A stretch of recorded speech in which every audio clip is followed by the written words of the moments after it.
Donc salut à tous et à toutes, j'espère que vous allez tous très bien. On se retrouve pour la vidéo débrief du match Algérie-Botswana, dernier match pour les qualifications de la CAN 2021. Donc tout d'abord, cette rencontre n'avait aucun enjeu parce qu'on était dans tous les cas premier de la poule. La seule chose qui aurait pu nous pousser à jouer, c'est bien sûr ce fameux record qu'on essaye de battre. Et c'est un record égalé car victoire 5-0. On revient donc à la hauteur de l'Égypte avec 24 matchs sans défaite.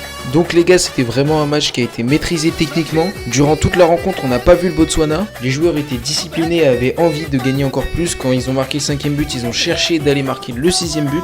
Et c'est vraiment ça qui m'a fait plaisir personnellement. Comme d'habitude, on affiche un état d'esprit irréprochable et on gagne donc logiquement. Donc la première période en général c'était très maîtrisé de bout en bout, l'Algérie était nettement supérieure au Botswana. À part quelques petites situations pour le Botswana, franchement rien à signaler, ils n'ont quasiment rien proposé pendant la première période. Le score était de 1-0 à la mi-temps et on sentait franchement que l'Algérie aurait pu mettre plus de buts si le Botswana aurait accepté de jouer. Par ailleurs, j'aimerais un petit peu viser l'attitude des joueurs du Botswana qui ne m'a pas plu du tout. Déjà qu'ils ne jouent pas c'est une chose, mais en plus qu'ils essayent de casser, ça j'aime pas du tout. L'arbitrage aussi est à déplorer je trouve depuis le match contre la Zambie, c'est vraiment catastrophique l'arbitrage. Belmadi a d'ailleurs été très énervé, très remonté et je le comprends tout à fait. Donc la maîtrise technique a été très bonne je trouve, mais aussi il y a un joueur qui m'a beaucoup intéressé, c'est Ramzi Zerouki. Il a apporté de la percussion en défense et même en attaque il a bien apporté.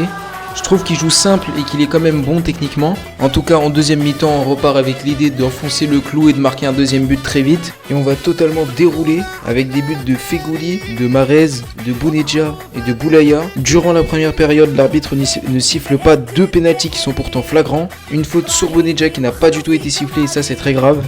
Malgré un arbitre, on peut le dire, corrompu, on déroule et on gagne le match avec la manière, donc ça fait vraiment très plaisir. Donc franchement pour les tops, je dirais toute l'équipe d'Algérie a été concernée, que ce soit de Oukidja qui n'a rien eu à faire carrément, jusqu'à Slimani. J'aimerais quand même souligner la performance de Zerouki qui fait des débuts prometteurs. Bien évidemment, notre armada offensive a profité de la faiblesse en défense du Botswana. Concernant le match, je pense qu'on a tout dit, c'est vraiment, il n'y a pas grand chose à dire. J'aimerais maintenant qu'on parle un petit peu des perspectives d'avenir pour l'Algérie. Maintenant que cette trêve internationale touche à sa fin, il va falloir qu'on garde cet état d'esprit. On demande à tous les joueurs d'être compétiteurs et de faire de leur mieux en club pour continuer à être sélectionnés. On espère que le coach Belmadi continuera à nous faire des merveilles. Il va falloir qu'il sélectionne des bons joueurs, mais pour ça on lui fait confiance. À part ça les gars, concernant ma chaîne, je pense que je vais continuer à faire des vidéos sur l'Algérie parce que bon, on va pas revoir les Fennecs avant assez longtemps. On parlera de sujets divers et variés. Et pour voir tout ça, n'hésitez pas à vous abonner, à lâcher un like et à partager la chaîne, ça me ferait très plaisir. En tout cas, moi je vous laisse, c'était Kalash. Ciao à tous.